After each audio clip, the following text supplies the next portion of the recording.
비행기에서 승무원이 한국인을 알아보는 데 걸리는 시간은 단 3초입니다. 이러니 비행기 안에서 어디 가나 한국인을 단번에 알아보는 거임. 사실 외국 승무원들이 한국 노선만 하면 유독 편안함을 느끼면서도 한편으로는 한국인들만의 기막힌 행동들에 소름이 돋는 진짜 이유가 있음. 그런데 이게 단순한 외모 이야기가 아니에요. 행동 패턴이에요. 그것도 전 세계 항공사 승무원들 사이에서 공통적으로 나오는 이야기입니다. 그리고 이 이야기가 일본 온라인 커뮤니티에서 폭발적으로 퍼지면서 일본인들이 스스로 충격을 받기 시작했거든요. 오늘 그 이야기를 처음부터 끝까지 다 풀어드리겠습니다. 일본 최대 포털 야후재팬에 최근 이런 기사가 올라왔습니다. 제목이 한국 노선 담당 승무원들이 말하는 한국인 승객의 충격적인 특징이었는데요. 이 기사 아래 댓글이 하루 만에 수천 개가 달렸습니다. 보통 일본 온라인에서 이런 주제가 나오면 비판적인 댓글이 쏟아지는 경우가 많잖아요. 그런데 이번엔 달랐습니다. 완전히 달랐어요.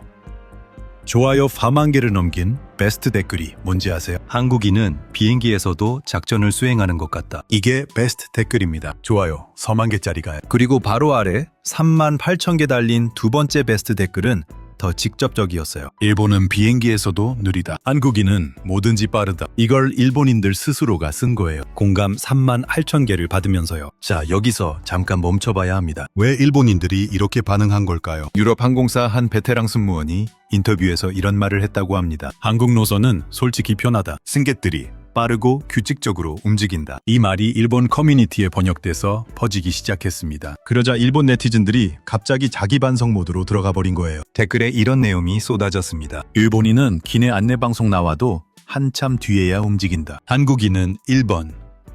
말하면 바로 행동한다. 우리는 왜 이렇게 됐을까? 이게 단순한 칭찬 이야기가 아닌 이유가 있습니다. 일본 내부에서 자국 사회의 속도 문제를 오래전부터 고민해왔거든요. 그 고민이 한국 관련 기사 하나에서 터져 나온 겁니다. 이제 본격적인 이야기로 들어가 볼게요. 승무원 입장에서 가장 힘든 순간이 언제인지 아세요? 착륙 직전이에요. 안전벨트 매라는 방송이 나오기도 전에 짐 꺼내려고 자리 박차고 일어나고 통로 막고 앞사람이랑 부딪히고 난리가 나거든요. 어느 나라 노선이냐에 따라 그 카오스 수준이 완전히 달라진다고 합니다. 그런데 한국 노선은 의외로 일정한 패턴이 있다는 거예요. 승무원이 안내 한번 하면 대부분 바로 반응한다는 겁니다. 왔다 갔다 하는 게 없어요. 들었으면 바로 움직입니다. 그 리듬이 너무 규칙적이어서 오히려 승무원들이 놀란다는 거죠. 이게 훈련된 건가 싶을 정도다 라는 표현을 한 승무원이 했다고 전해집니다. 이 이야기에 일본 네티즌 한 명이 이런 댓글을 달았어요. 한국 여행 갔을 때 지하철 타보고 충격받았다. 사람들이 움직이는 속도가 우리랑 차원이 달랐다. 이 댓글 아래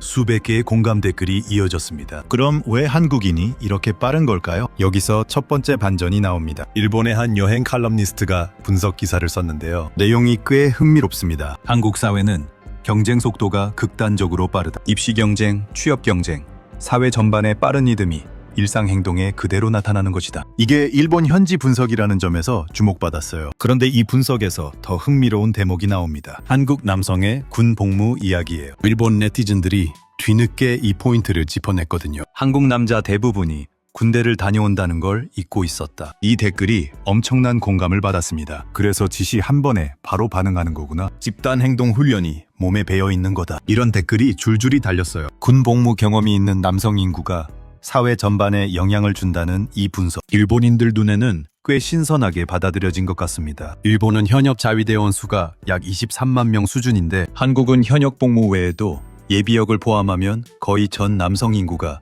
군 경험을 갖고 있으니까요. 근데 여기서 이야기가 갑자기 비행기에서 공장으로 넘어갑니다. 그 이유가 뭔지 아세요? 야후재팬 댓글 중에서 이런 글이 폭발적인 반응을 얻었어요. 그래서 한국이 무기 생산도 그렇게 빠른 거냐? 이 댓글이 단숨에 수천 개의 공감을 받았습니다. 비행기 이야기하다가 갑자기 방산 이야기로 넘어간 거예요. 그런데 이게 일본 온라인에서 이미 뜨거운 주제였던 겁니다. 여기서 두 번째 반전이 나옵니다. 폴란드가 한국 무기를 계약했다는 건 많은 분들이 아실 거예요. 그런데 일본에서 충격을 받은 건 계약 자체가 아니었습니다. 속도였어요.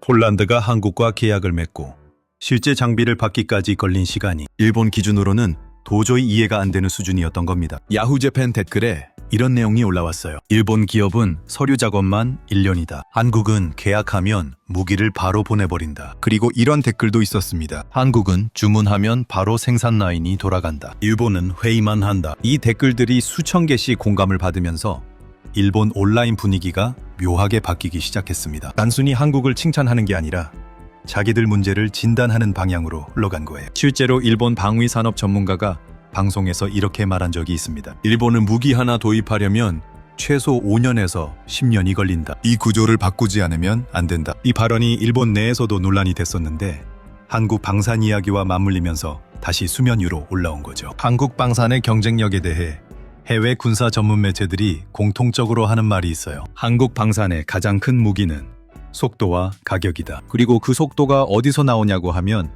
바로 대량 생산 기반의 산업 구조라는 겁니다. 한국은 현대중공업, 한화, LIG, 넥스원 같은 대형 방산 기업들이 평시에도 대규모 생산 라인을 가동하고 있어요. 주문이 들어오면 바로 납품 체계가 작동하는 구조인 거죠. 일본 네티즌이 이걸 보고 이런 댓글을 달았습니다. 비행기에서 보던 행동이 산업에서도 똑같이 나타나는 것 같다. 이 말이 굉장히 인상적이에요. 개인의 행동 패턴이 국가 산업 구조로까지 연결된다는 분석이잖아요. 자, 그럼 잠깐 여기서 여러분한테 질문 하나 드릴게요. 해외에 나가본 적 있는 분들 중에서 외국인들이 한국인 보고 빠르다 라고 놀라는 장면 목격하신 분 있으신가요? 아니면 반대로 그 빠른 속도 때문에 불편했던 경험이 있으신가요? 댓글로 솔직하게 남겨주세요. 이 부분에서 정말 다양한 얘기가 나올 것 같아서요. 다시 이야기로 돌아갑니다. 일본 커뮤니티에서 이 주제가 계속 확산되면서 세 번째 반전 포인트가 등장합니다. 이게 제일 충격적인 부분이에요. 일본 네티즌들이 한국 이야기를 하다가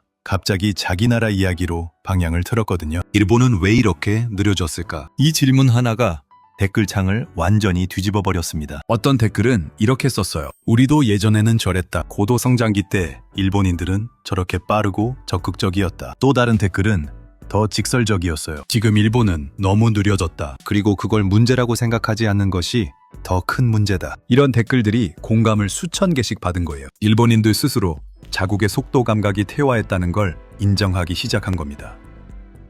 여기서 일본 경제 데이터를 하나 보면 이 분위기가 이해가 됩니다. 일본의 디지털 전환 속도는 선진국 중에서 최하위권에 속합니다. 팩스를 아직도 공식 문서 전달 수단으로 사용하는 기업이 전체 기업의 절반 이상이라는 조사 결과가 나온 적도 있어요. 그 유명한 이야기 있잖아요. 코로나 때 일본 정부가 감염자 수를 팩스로 집계하다가 세계에서 화제가 됐던 거예요. 그게 단순한 해프닝이 아니라 구조적인 문제의 일면이라는 거죠. 반면 한국은 어떻습니까? 세계 최고 수준의 인터넷 속도, 세계에서 가장 빠른 배달 시스템, 그리고 행정 처리 속도 역시 세계 최상위권입니다. 한국에서 주민등록등본 발급하는데 걸리는 시간이 얼마인지 아세요? 무인 민원 발급기 가면 30초도 안 걸려요. 일본에서 같은 서류 발급받으려면 주민센터 가서 줄 서고 도장 찍고 며칠이 걸리는 경우도 있다고 합니다. 이 차이가 단순히 기술 인프라 때문만은 아니라는 분석이 나옵니다. 사회 전체의 속도 감각 차이라는 거죠. 빠른 것에 익숙한 사회와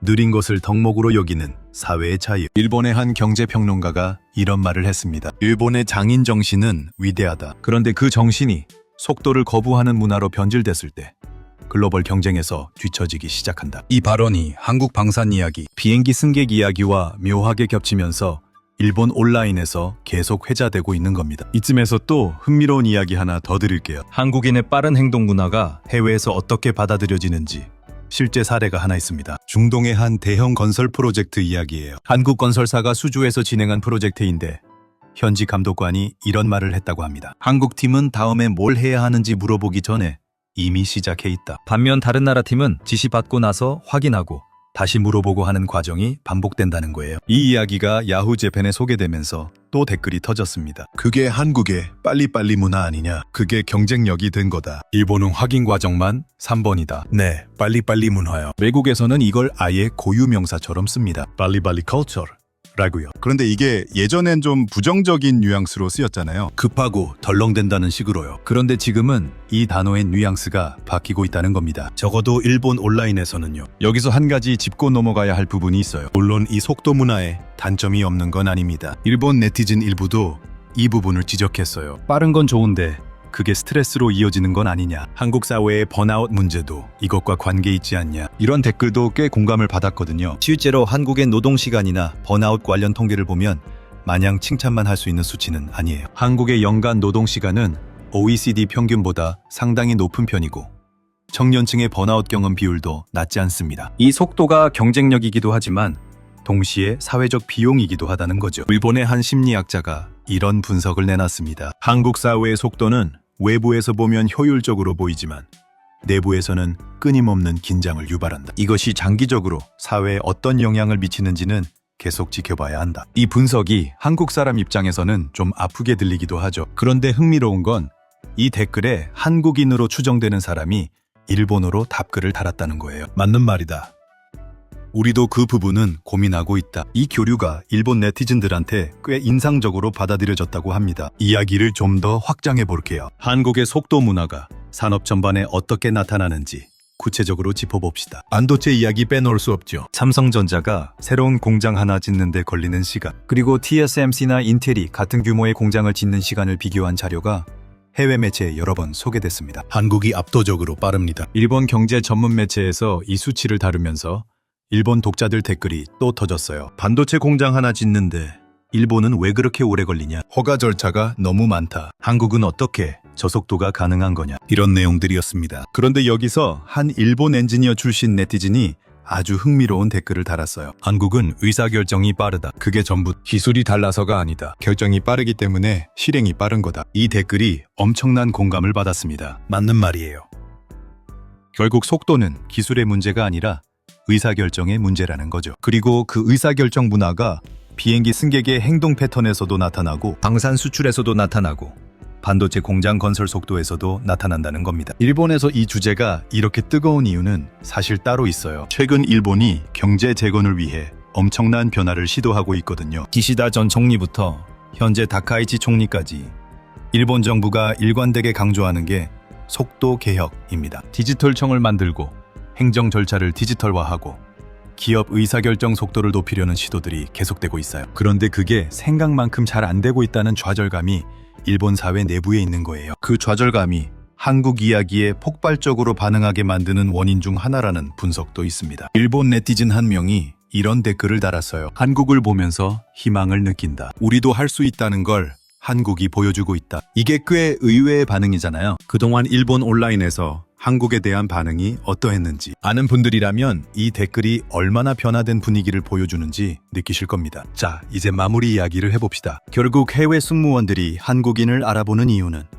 단순히 생김새 때문이 아니에요. 행동 패턴, 반응 속도, 움직임의 리듬이 다르기 때문입니다. 그리고 그 차이가 비행기 안에서만 나타나는 게 아니라 한국 사회 전반에 흐르는 하나의 문화 코드라는 거죠. 일본 온라인에서 이 주제가 이렇게 뜨거웠던 건 단순히 한국 칭찬이 아니었어요. 자기들 이야기를 하고 싶었던 겁니다. 우리는 왜 느려졌나?